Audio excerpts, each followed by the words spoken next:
all the things that make me adjust. And so once you understand that, there's nothing to do except go and do books that you have in your and if you try and do anything else, first of all, that's such a secondary, you're going to do something bad. I don't show my work to people when it's working for them. I think that finished work, half-made work is very fragile, very vulnerable. And if people respond to it badly, it can be very damaging to the project. Because if I know that the work is just like a early draft and it's not there yet, and I give it to you and you say, well, it's there, then I just I knew that anyway, so I didn't draft it. So what I try and do is to bring the book to a point where I think I can't do anything. I've managed the question, I've managed to feel and create the question, when you can't figure anything else that make it better. It doesn't mean you think it's perfect, but you think I can make it as good as I can make it. At that point, I become extremely interested in what I do. And then I do show it to a few trusted friends and of course publishing editors and so on. And what I'm looking for is not necessarily praise so much as problems. So I'm looking for people to say, I got confused here, or this is not too long, I got bored, or I want to know more about her, I want to know less about it. And people to actually tell you that much more than to just say it's great. If it's great, it doesn't matter. It's complicated. But I'm much more interested in people putting their finger on areas where they have problems. And then, I don't always do what they say, but it's really helpful to know where I should pay attention. And if 3 or 4 people all point to the same thing, then they're probably right. And then I go away and see what I can do to fix it. And with a great publishing editor, it's always characterized by his or her ability to tell you where the problem is, but not to tell you how to fix it. I've had that help a number of times in a number of books that people say, here, the difficulty here. And then I go away and think how to solve it, and just having pointed out is useful. You get to this age, you realize that there are people who will not like what you do, but nothing what you do. So I know that I could write the best book I've ever written, and there will be some people who just won't like it, and that's fair enough. That's why there are many different kinds of books. People choose what they like. So I don't bother with that too much. I really don't bother with critical response. I also think you get to a point when you've written a number of books where you become quite clear about the direction you want to go in. So my view is, I'd like to go this way, and I really hope that you like to come along, and I really hope that you enjoy the journey and so on and so on. But if you, for whatever reason, can't come along, then I'm still going this way. And then you just take what comes. I think on the whole, I'm pretty good. I can tell you legally about where I'm going to get trash, and I usually like it. So I think you have to just keep at it. It doesn't like lots of writers. I'm not the first writer in the history of the world to have been attacked for what he wrote. And I definitely have to face the and maybe pardon the Roman powers, but he did nothing before he went kind of punishment and so on. So but he managed to recover from extreme trauma to become a great writer. So writers are very often decisions. And part of the option comes from knowing that who they are as writers, but like it to be a certain kind of writer. You don't have to yourself to be a kind of writer. So you can make a story as well.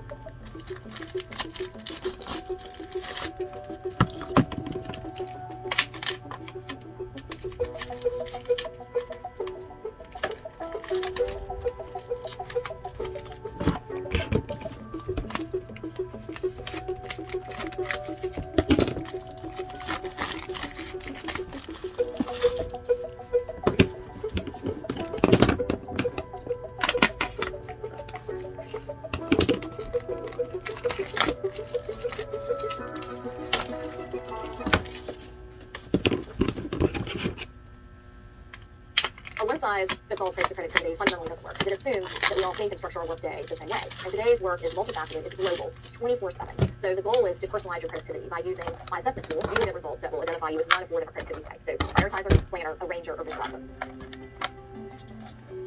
Prioritizer, their thinking is characterized as very analytical, linear, fact-based. They've never met data they didn't like. They're very efficient. They like tech tools. They tend to be early adopters, and they're great at prioritization. They're the folks in your office that you wonder, how did you get all this work done? Almost superhuman quality about them. The planner, their thinking is characterized as being very planned, sequential, organized. They've never met a project planning tool that they didn't like. They're great at finding overlooked flaws. You want this person to check your documents. They're also great at putting together the project plans and really mapping out a sequential flow for any and all types of projects. The arranger's thinking is characterized as being intuitive, kinesthetic, communicative. This is a person that does their best work with and 3 people. They're intuitive meeting facilitators. They often keep lists and use color. Their tools matter. They really want to make sure they have the right pen and the right notebook, and the way it looks and feels is really important for them. If you get on an elevator with an arranger, by the end of the ride, you're going to tell them about your vacation, your kids' names, your pet names. You're going to lunch with them, whether you want to or not. The visualizer, their thinking is characterized as being big picture, intuitive, integrating. These are your risk takers. These are the folks that are always asking why not. Project plans feel like straitjackets to them. They do their best work when they have a lot of different variety and are able to juggle different types of tasks. Short intervals of work time also work well for them, and they're highly visual. So out of sight is out of mind. This is your colleague who has papers all over their desk and post-it notes everywhere, and they can find everything. They know where everything is, and that's how they keep track. Once you identify your personal productivity style, you wonder, well, is not only this? We go 4 different styles. So think about your productivity style as your preference, as in handedness. So if your style is an arranger, that's your preference. But recognize that you're going to pull from all the other 3 types. You're just going to lean into that preference, because that's where you're going to find the greatest ease, and that's where your strengths are as well.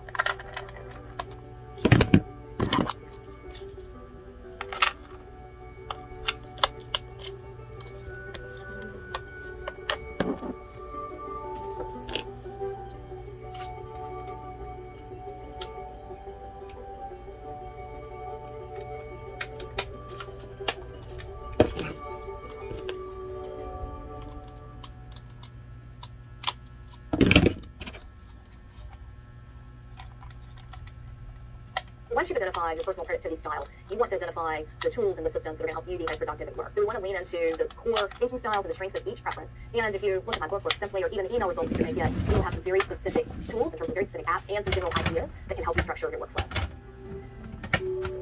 If you're a prioritizer, I would suggest that you really leverage the rules feature in your email platform. The rules feature is how you automatically prioritize and sort incoming messages. So for a prioritizer, you know your priorities, and let's decide once what you want to do with specific emails, write the rule, and then let the system automate it for you. We're leaning into your strength of that prioritization, which you do really well, and your preference for using technology to help you streamline your inbox. The planner is really organized, so let's lean into that strength. And one thing to do is batch or group light items. You would group all the phone calls you need to make together. You would group all the emails you need to send together. You would group all of the editing that you need to do together. So we're doing light tasks, which allows you to really get in the flow of that rhythm. And the planner can go for longer stretches of time. So it's a really great, effective tool for them to think through your day in terms of light tasks and batch those. And you can even place on your calendar blocks of time to work on very specific types of work. Yeah. You're an arranger, so I would suggest that you use color. Color code your calendar, color code incoming email messages based on sender or priority. The whole point is we want to use color to provide a visual cue as to what's important, what you want to do next. You might use colored post-it notes. You might use different colored symbols on your phone. Anything that's visually going to help you focus and really prioritize is something that will work well for you from task management as well as from time management perspective. For the visualizer, I would suggest that you think about time in shorter increments of time. So instead of working on a task for 30 minutes, maybe you work on it for 15 minutes, and that you create some variety in your workday. So not just work on the same task all day long, but choose different tasks that you can intersperse throughout your workday. And also novelty and fun is really important for you. That gets you going, and that's going to help you be more effective and efficient. So where can you have some fun during your workday? And it might be as simple as watching a silly YouTube video, but that will help recharge you and help you get throughout the workday.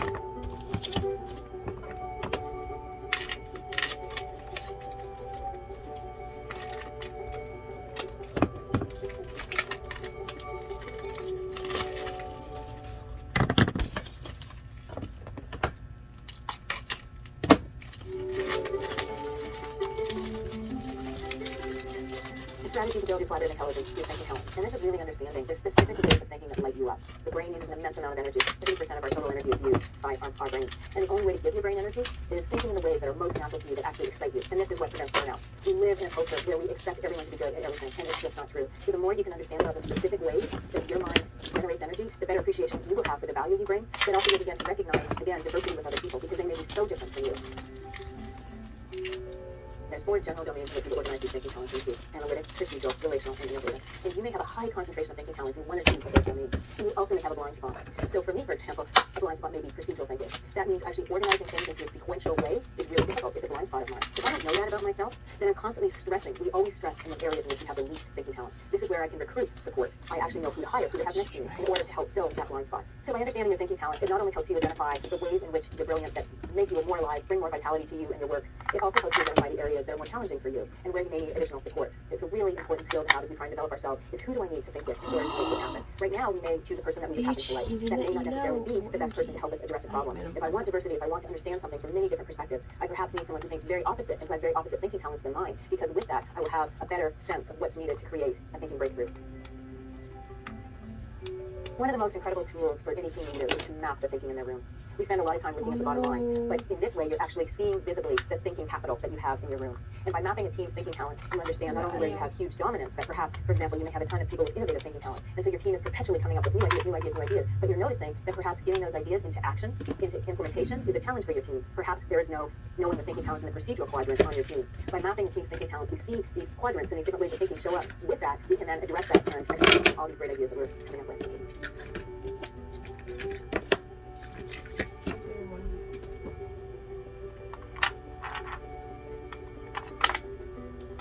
Oh no, it's not working.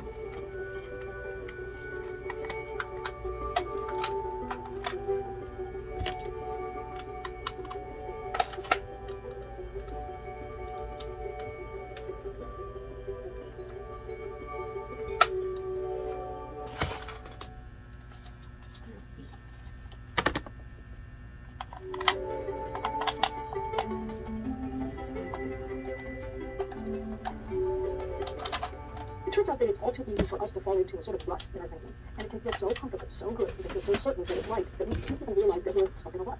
part of this is called Einstellung, right? This kind of effect. You see one approach to do things, and you are convinced it's right, and even if it isn't the best approach, you just can't see other approaches because you've already locked in that first approach. To some extent, we do that in everything we do in life, because as we grow, as we grow from infants, our earliest years, we have lots of synaptic connections, and as we don't use some of them, they just wither away and die. So even by 6 months of age, what happens is you've lost the ability to even hear certain sounds of other languages because you haven't actually used this circuit yourself. So what you want to do in your life is you want to try to expose yourself to novel stimuli as much as possible. That doesn't mean that you have to live a topsy-turvy life, but try things like sitting at a different place at the dinner table, or brush your teeth with the other hand. And of course, travel is a great way of getting out of your comfort zone. One of the things that I think is really interesting is Nobel Prize winner Yvonne Cahal. He's considered the father of modern neuroscience. And he worked with new geniuses. And he said, are I these geniuses? And he said, I am not a genius. He said, what I am is persistent, and I'm flexible when I see that the data is telling me something different than I thought it would tell me. So he was able to change his mind. Now what happens with really smart people, those geniuses who Yvonne Cahal is referring to, is they're super smart. So they're used to being right, and figuring things out quickly. They tend to jump to conclusions, and they haven't had the experience of changing their minds when they're wrong, because they haven't been wrong. And what that does is that makes them less flexible in the face of changing data, or even being more open to different ideas. It's really important to try to keep yourself flexible, try to talk to people of different opinions, listen to them. Of course, you'll be forming your own opinions, but you'll be surprised if you listen carefully how you can find yourself being a more open and caring person just for the fact that you listen.